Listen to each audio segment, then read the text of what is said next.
محبوب یزداں محبوب یزداں محبوب یزداں محبوب یزداں مولایا صلی وسلم دائما ابدا. محباب اہل سنت ایک حدیث شریف پڑھتا ہوں، اس کا معنی اور مطلب انشاءاللہ مختصراً عرض کروں گا. یہ حدیث شریف عن ابی ہریرہ قال کان نبی صلی اللہ علیہ وسلم بارزا یوما للناس فاتاه رجل فقال ما الايمان قال الايمان ان تؤمن بالله وملائكته وبلقائه ورسله وتؤمن بالبعث قال ما الاسلام قال الاسلام ان تعبد الله ولا تشرك به وتقيم الصلاة وتؤدي الزكاة المفروضة وتصوم رمضان. یہاں تک کا ترجمہ سماعت فرمائے. یہ حضرت ابو ہریرہ رضی اللہ تعالیٰ عنہ سے حدیث مروی ہے. انہوں نے کہا نبی صلی اللہ تعالیٰ علیہ وسلم ایک دن لوگوں کے پاس تھے تو ان کے پاس ایک مرد آیا، ایک شخص آیا حضور کی بارگاہ میں. عرض کیا مل ایمان، ایمان کیا ہے؟ تو آپ نے جواب دیا ایمان یہ ہے کہ تو اللہ پر ایمان لائے، اللہ کو مانو، اس کے فرشتوں کو مانو اور اللہ کی ملاقات کو مانو، اس کے رسولوں کو مانو. وَتُؤْمِنَ بِالْبَعْثِ اور پھر اٹھائے جانے پر، دوبارہ اٹھائے جانے پر بھی ایمان رکھو. اس کے بعد اس نے کہا مل اسلام، حضور آپ بتائیں کہ اسلام کیا ہے؟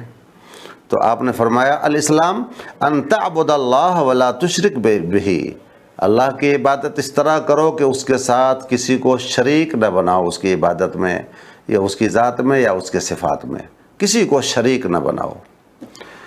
وتقیم الصلاۃ اور تو نماز کی پابندی کرتے رہو. وتؤدی الزکاۃ المفروضہ اور جو زکوٰۃ اللہ نے فرض کیا ہے تم پر اس زکوٰۃ کی ادائیگی بھی کرتے رہو. وتصوم رمضان اور ماہ رمضان جب آ جائے تو اس کا روزہ رکھو. تو یہ اسلام ہے، نماز پڑھنا، روزے رکھنا، زکوٰۃ دینا. تو اس کے بعد اس شخص نے کہا مل احسان، حضور آپ یہ بھی بتا دیں کہ احسان کیا چیز ہے؟ تو آپ صلی اللہ علیہ وسلم نے فرمایا ان تعبد اللہ کأنک تراہ، اللہ کی عبادت اس طرح کرو جیسے گویا کہ تو اسے دیکھ رہا ہے. جلوہ مولا تیرے سامنے ہے، تو خدا کو دیکھ دیکھ کر عبادت کر رہا ہو. خدا کو دیکھ دیکھ کر قومہ، قیام، رکوع، سجود، تلاوت اور حج اور زکوٰۃ اور جو بھی عبادات ہیں اس انداز میں تم ادا کرو جیسے کہ تو خدا کو دیکھ رہا ہے، دیکھ دیکھ کر رہے ہو. اس کے بعد فَإِن لَمْ تَكُنْ تَرَاهُ، اگر یہ درجہ نہ ہو کہ تم خدا کو دیکھ پاؤ، گویا کہ خدا کو دیکھ رہے ہو، یہ تصور تمہارا مستحکم نہ ہونے پائے تو کم سے کم یہ تصور باندھ لو کہ خدا تمہیں دیکھ رہا ہے، خدا تعالیٰ تمہیں دیکھ رہا ہے. فَإِنَّهُ يَرَاكَ، وہ تمہیں دیکھ رہا ہے. تب اس کے بعد اس شخص نے سوال کیا متی الساعہ، قیامت کب ہے، قیامت کب ہوگی، قیامت کب آئے گی؟ تو آپ صلی اللہ علیہ وسلم نے جواب دیا مل مسئول بِأَعْلَمَ مِنَ السَّائِلِ، مسئول سائل سے زیادہ نہیں جانتا ہے. مسئول حضور ہو گئے جن سے پوچھا گیا، سائل آنے والا وہ شخص ہو گیا جس نے پوچھا. تو حضور علیہ السلام نے کیا جواب دیا کہ مسئول سائل سے زیادہ نہیں جانتا ہے، یعنی اے پوچھنے والا میں تم سے زیادہ نہیں جانتا. وَسَأُخْبِرُكَ عَنْ أَشْرَاطِهَا، میں تجھے اس کی نشانیاں بتاتا ہوں. اذا ولدت الامۃ ربها، جب باندیاں اپنے مالک کو جنے. واذا تطاول رعاة الابل البہم فی البنیان، اور جب بکریاں چرانے والے کالے کالے رنگ کے لوگ اپنی گردنیں بلند کرنے لگ جائیں محلوں میں. فی خمس لا یعلمہن الا اللہ، 5 چیزوں کے بارے میں کوئی نہیں جانتا سوائے اللہ کے. پھر تلاوت فرمائی نبی صلی اللہ تعالیٰ علیہ وسلم نے ان اللہ عندہ علم الساعۃ، اللہ ہی کے پاس قیامت کا علم ہے، اور یہ پوری آیت آپ نے تلاوت فرمائی. ثم ادبرا، پھر وہ شخص اتنی باتیں پوچھ کر اور ان باتوں کا جواب پا کر چلا گیا، وہاں سے نکل پڑا. فقال ردوہ، آپ صلی اللہ علیہ وسلم نے صحابہ کرام سے فرمایا کہ ان کا پیچھا کرو، فلم یروا شیئا، تو صحابہ کرام نے کچھ بھی نشان ان کا نہیں پایا، یعنی وہ شخص نظر نہیں آیا۔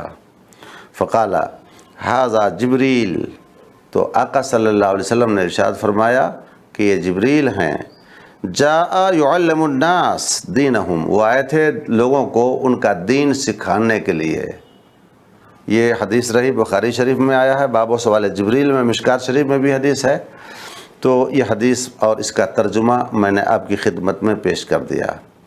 آپ نے دیکھا کہ ایمان کے بارے میں سوال ہوا تو آپ نے فرمایا کہ تو اللہ کو مانو، اس کے فرشتوں کو مانو، رب کی ملاقات پر یقین رکھو، اس کے رسولوں کو مانو، اور بعث پر یقین رکھو، یعنی اس بات پر یقین رکھو کہ پھر دوبارہ اٹھنا ہے۔ ان چیزوں کے عقیدے کا نام ایمان ہوا۔ اس ساری چیزوں کا تعلق عقیدے سے ہے، اللہ کو ماننا، رسولوں کو ماننا، فرشتوں کو ماننا، رب کی ملاقات کو ماننا، اور پھر دوبارہ اٹھنے کو ماننا، یہ ساری چیزوں کا تعلق عقائد سے ہے، دل سے ہے، قلب سے ہے۔ اور اسلام کے بارے میں آپ نے جب اس نے سوال کیا تو آپ نے جتنی چیزیں بتائی ہیں ان کا تعلق اعمال سے ہے، اعضائے جوارح سے ہے، نماز پڑھنے کا، روزہ رکھنے کا، حج کرنے کا، زکوٰۃ دینے کا، جو آپ نے بتایا ان چیزوں کا تعلق ظاہر سے ہے، اعمال سے ہے۔ اس میں کچھ اعمال بدن ہیں اور کچھ مالی عبادتیں ہیں، مالی اور جانی۔ نماز یہ جانی عبادت ہے، روزہ جانی عبادت ہے، حج جانی بھی ہے مالی بھی ہے، زکوٰۃ مالی ہے۔ تو یہ اعمال ہیں، اسلام میں یہ سب چیزیں آ گئی ہیں۔ پھر اس کے بعد آپ نے فرمایا، آپ نے دیکھا کہ اس شخص نے پوچھا احسان کیا ہے؟ احسان، تو اس کے جواب میں آپ صلی اللہ علیہ وسلم نے فرمایا رب کی عبادت اس طرح کرو جیسے کہ تو اپنے رب کو دیکھ رہا ہے۔ اب اس حدیث پر اگر آپ غور کریں گے تو سمجھ میں آئے گا کہ عبادت میں کتنا اخلاص چاہیے۔ اب جو بندہ یہ تصور کر لے کہ رب کو ہم دیکھ رہے ہیں، تو رب کو دیکھ دیکھ کے عبادت کر رہے ہیں، تو جب معبود کا جلوہ سامنے ہوگا تو عبادت کا رنگ کتنا نکھر جائے گا، عبادت میں کتنا خلوص آ جائے گا۔ گویا کہ عبادت میں اخلاص مطلوب ہے مذہب اسلام کو۔ پھر آپ نے دوسرا درجہ بتایا کہ اگر تم یہ نہ تصور کر سکو تو یہ کم سے کم کر لو کہ تیرا رب تجھے دیکھ رہا ہے۔ اب ظاہر بات ہے ایک غلام کو جب اس بات کا یقین ہو کہ میرا مالک میرے کام کو دیکھ رہا ہے، چاہے دن میں کروں یا رات میں کروں، تو خلوت میں کروں یا جلوت میں کروں، میرے ہر کام کو میرا مالک دیکھ رہا ہے، تو بولیے اس کے کام کرنے کا انداز کتنا مخلصانہ ہو جائے گا، اس کے کام کرنے کا انداز بدل جائے گا۔ کھوٹ نہیں، کمزوری نہیں، دو نمبری نہیں، اس میں ملاوٹ نہیں۔ جیسے کہ ابھی کمپیوٹر کا زمانہ ہے، مزدوروں کی کارکردگی کو دیکھنے کے لیے دکاندار لوگ کمپیوٹر لگا لیتے ہیں۔ اب کیا کام کر رہا ہے مزدور، وہ سب کو دیکھ رہا ہوتا ہے۔ جب مزدور کو پتہ ہوتا ہے کہ میرا مالک میرے ہر کام کو دیکھ رہا ہے تو اس کے کام کا انداز بدل جاتا ہے۔ بلا وجہ چھٹیاں نہیں مارتا، وہ بلا وجہ وہ سو نہیں جاتا، بلا وجہ وہ کام میں جی نہیں چراتا، بلکہ اس کو یقین ہوتا ہے کہ میرا ہر عمل میرے مالک کی نظر میں ہے، تو اس کے کام کا انداز بدل جاتا ہے اور اس میں بے ایمانی نہیں کرتا، خیانت نہیں کرتا، دھوکہ نہیں کرتا، ملاوٹ نہیں کرتا، اور تمام کام اچھے سے کرتا۔ تو اگر کوئی بندہ مومن یہ تصور کر لے کہ میرا مولا میری عبادت کو دیکھ رہا ہے، تو ظاہر بات ہے اس کی عبادت کا انداز یقیناً بدل جائے گا۔ اب وہ جیسے تیسے وضو نہیں کرے گا کہ آدھا پاؤں دھویا آدھا پاؤں چھوڑا، ہاتھ میں آدھا دھویا آدھا چھوڑا، تیل کی طرح وہ پانی لیپ لیا اور چل دیا۔ وضو بھی کرے گا تو اس وضو کا جو منظر ہوگا وہ وضو رسول صلی اللہ تعالیٰ علیہ وسلم کا منظر پیش کرے گا۔ آقا کریم صلی اللہ تعالیٰ علیہ وسلم کے وضو کی تعبیر اور تفسیر پیش کرے گا۔ نماز پڑھے گا تو ہر رکن کو اس انداز میں ادا کرے گا کہ میرا مولا میری ادا سے راضی ہو جائے، میری نماز سے راضی ہو جائے، میرا مولا میری عبادت کو قبول کر لے۔ اور جب یہ جذبہ اس کے دل میں آئے گا کہ میرا مولا میری عبادت کو قبول کرے، تو اس عبادت کو اخلاص کے زیور سے اتنا ہی مزین وہ کرتا چلا جائے گا۔ تو یہ ہے احسان، اس سے آپ نے اندازہ کرنا ہے کہ ہماری عبادت میں پروردگار عالم کو احسان یعنی اخلاص کس قدر مطلوب ہے۔ اخلاص ہی کی تو قیمت ہے وہاں۔ بغیر اخلاص کے آپ رات دن نمازیں پڑھتے رہیں، اس نماز کا کوئی معنی مطلب نہیں ہوتا ہے، بلکہ اس نماز میں رب کی رضا مقصود ہو اور رب کی رضا کے لیے، اس کی خوشنودی کے لیے نماز پڑھی جائے۔ پھر اس کے بعد آپ نے دیکھا کہ اس آنے والے نے قیامت کے بارے میں پوچھا۔ حضور علیہ السلام نے فرمایا کہ اے پوچھنے والا، میں تم سے زیادہ نہیں جانتا۔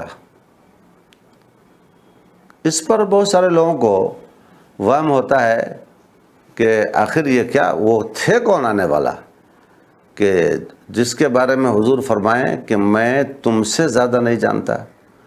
تو آگے آپ نے دیکھا حدیث کے آخر میں کہ جب وہ چلے گئے تو حضور علیہ السلام نے فرمایا کہ ان کا پیچھا کرو، تو صحابہ گئے تو کچھ نہیں پایا، یعنی ان کا نام و نشان بھی نہیں پایا، بالکل نہیں۔ ایک ہوتا ہے نا کہ کوئی آدمی چلے تو اس کا نشان قدم رہ جائے، کدھر کدھر گزرا ہوگا جانے والا، اس کا نشان قدم رہ جائے، لیکن اس میں آیا ہے فلم یروا شیئا، صحابہ نے کچھ بھی نہیں دیکھا، نشان قدم بھی نہیں دیکھا۔ اور کیوں دیکھتے؟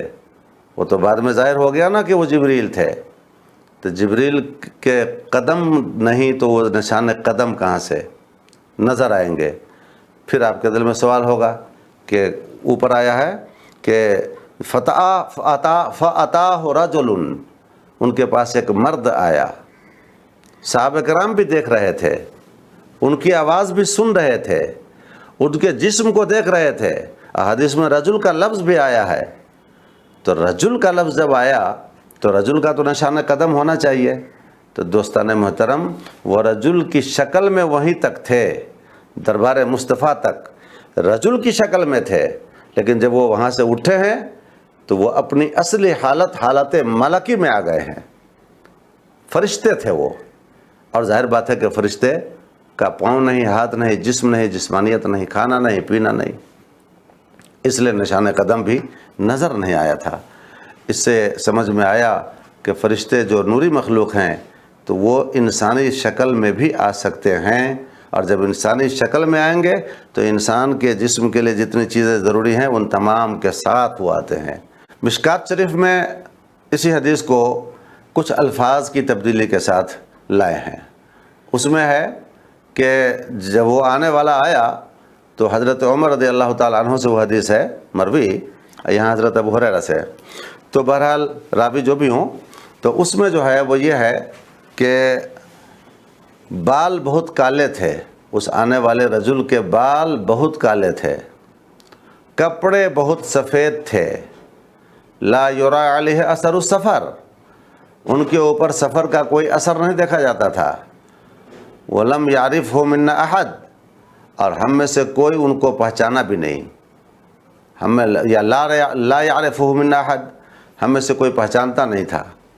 تو آنے والا آیا، بال بڑے کالے، کپڑے بہت سفید، لیکن ہم میں سے کوئی ان کو پہچانتا نہیں تھا، اور ان کے اوپر سفر کا کوئی اثر بھی نظر نہیں آتا تھا۔ اب اس دونوں بات پر آپ غور کریں تو عقل انسانی حیران رہ جاتی ہے۔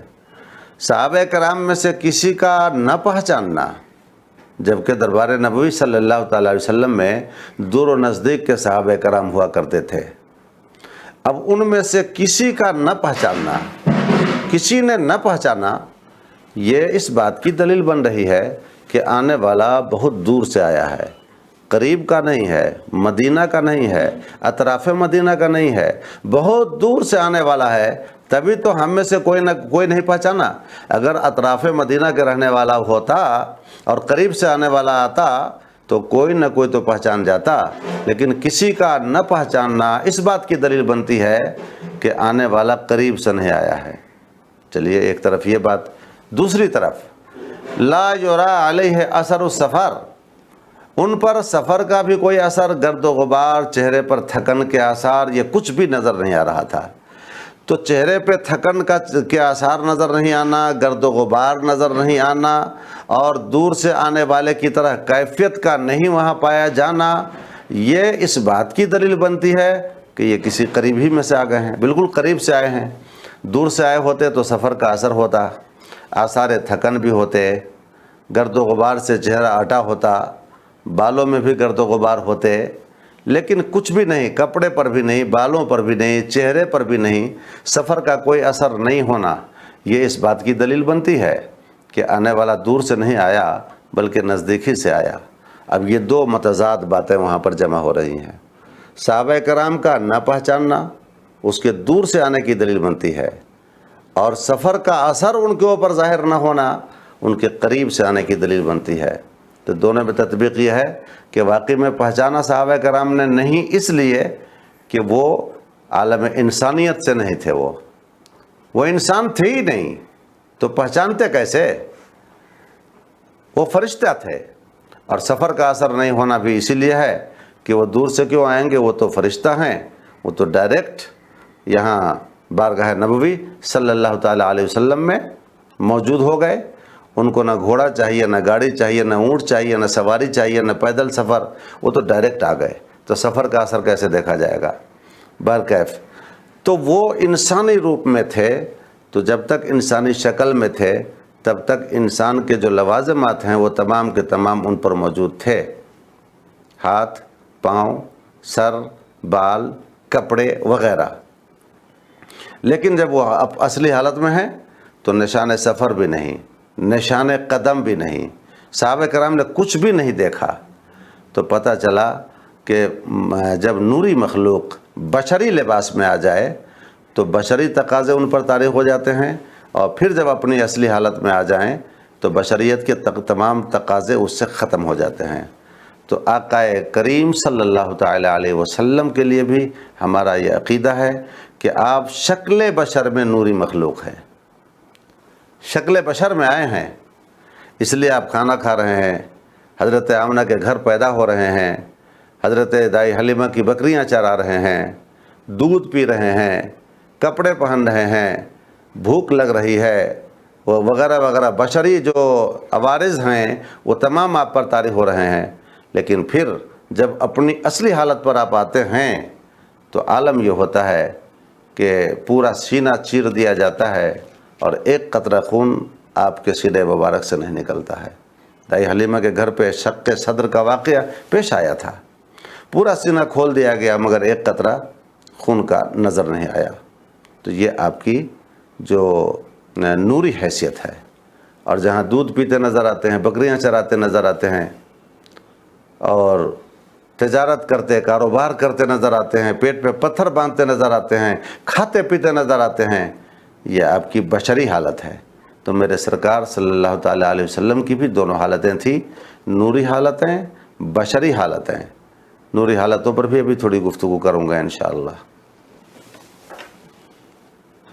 پھر آپ نے اس حدیث کے آگے یہ دیکھا فی خمس لا یعلمہن الا اللہ، کہ 5 چیزوں کے بارے میں۔ اچھا وہ میں بتانا چاہ رہا تھا کہ آنے والے نے کہا تھا کہ قیامت کب آئے گی، تو آپ نے فرمایا کہ اے پوچھنے والا سائل، مسئول تم سے زیادہ نہیں جانتا، یعنی میں تم سے زیادہ نہیں جانتا۔ اس پر بڑی باتیں کرتے ہیں کرنے والے کہ گویا کہ جبریل امین کا علم حضور علیہ السلام کے علم کے برابر ہو گیا، یا یوں کہیے کہ حضور کا علم جبریل امین کے علم کے برابر ہوا، ان سے زیادہ نہیں ہوا۔ حالانکہ ہم اہل سنت و جماعت کا عقیدہ ہے کہ خدا کے بعد سب سے زیادہ اعلم میرے مصطفیٰ صلی اللہ تعالیٰ علیہ وسلم کی ذات ہے۔ تو وہ بڑی باتیں کرنے والوں کو سمجھنا چاہیے کہ بھائی کسی ایک جزوی علم میں برابری ہو جائے تو اس سے یہ کہاں لازم آتا ہے کہ تمام علوم میں برابری ہو جائے، اور تمام علوم میں حضور حضرت جبریل سے زیادہ نہ جانے۔ ایک جزوی علم کی بات ہے، تو اس کو آپ مثال سے یوں سمجھائیں کہ کوئی استاذ ہیں جو علم کا سمندر ہیں، وہ بحر العلوم ہیں، علم فقہ، علم منطق، علم نحو، علم صرف، علم بلاغت، علم اصول فقہ، علم البیان، علم تفسیر، علم حدیث وغیرہ وغیرہ، بحر العلوم ہیں، تمام علوم میں وہ سمندر ہیں۔ ان کا کوئی شاگرد ایسا ہے کہ ایک علم میں ان سے برابر ہو جائے، مثال کے طور پر کس علم میں؟ موبائل چلانے کے علم میں۔ تو موبائل چلانے کے معاملے میں استاذ کے برابر اگر کوئی شاگرد ہو جائے اور استاذ اپنے شاگرد سے کہے کہ بھائی اس معاملے میں تم سے زیادہ نہیں جانتا، تو کوئی بیوقوفی ہوگا جو یہ نتیجہ لے گا کہ تمام علوم میں برابری ثابت کر دے گا۔ بھئی ایک جزوی علم میں برابری ہونے سے یہ کہاں لازم آتا ہے کہ تمام علوم میں آقا کریم صلی اللہ تعالیٰ علیہ وسلم کا علم حضرت جبریل کے علم کے برابر ہو جائے؟ دیگر علوم میں تمام مخلوقات کا علم ایک قطرہ کی حیثیت رکھتا ہے، اور میرے آقا صلی اللہ تعالیٰ علیہ وسلم کا علم سمندر کا علم رکھتا ہے، سمندر کی حیثیت رکھتا ہے۔ اس لیے کوئی مناسبت نہیں ہے۔ ہاں ایک جزوی علم کہ قیامت کب آئے گی اس بارے میں جتنا حضرت جبریل کو معلوم اتنا ہی میرے سرکار دو عالم صلی اللہ تعالیٰ علیہ وسلم کو معلوم، اور اس سے سرکار کے علم کا کوئی نقصان نہیں ثابت ہو جاتا ہے، کمی نہیں ثابت ہو جاتی ہے۔ بعض لوگ باتیں کرتے ہیں کہ اس کا مطلب قیامت کا علم حضور کو نہیں تھا، یہ بھی جہالت والا سوال ہے۔ یہاں نفس علم کی نفی نہیں ہے بلکہ زیادتی علم کی نفی ہے کہ اے پوچھنے والا تم سے زیادہ میں نہیں جانتا۔ اس کا یہ مطلب نہیں کہ میں بالکل نہیں جانتا، جانتا تو ہوں لیکن تم سے زیادہ نہیں جانتا۔ اور اس سے ایک بات یہ بھی سمجھ میں آ گئی کہ ہر سوال کا جواب ہر جگہ نہیں دینا چاہیے، ہر جگہ ہر سوال کا جواب مناسب نہیں ہوتا۔ جیسے کہ سرکار دو عالم صلی اللہ علیہ وسلم نے سب سوال کا جواب دیا، ایمان کیا ہے جواب دیا، اسلام کیا ہے جواب دیا، احسان کیا ہے جواب دیا، قیامت کی نشانیاں کیا ہیں جواب دیا، لیکن قیامت آئے گی کب اس کا جواب آپ نے نہیں دیا، بلکہ پردے میں نکل گئے کہ مسئول اور سائل دونوں اس معاملے میں برابر جانتے ہیں۔ تو اس سے ایک سبق ملا کہ جو چیزیں عام لوگوں کو جانکاری میں دینے کی نہ ہو، عام لوگوں کو اس کا علم دینا مناسب نہ ہو، تو عام لوگوں کو بتانا بھی نہیں چاہیے۔ محمد علم محمد عدل محمد پیار محمد۔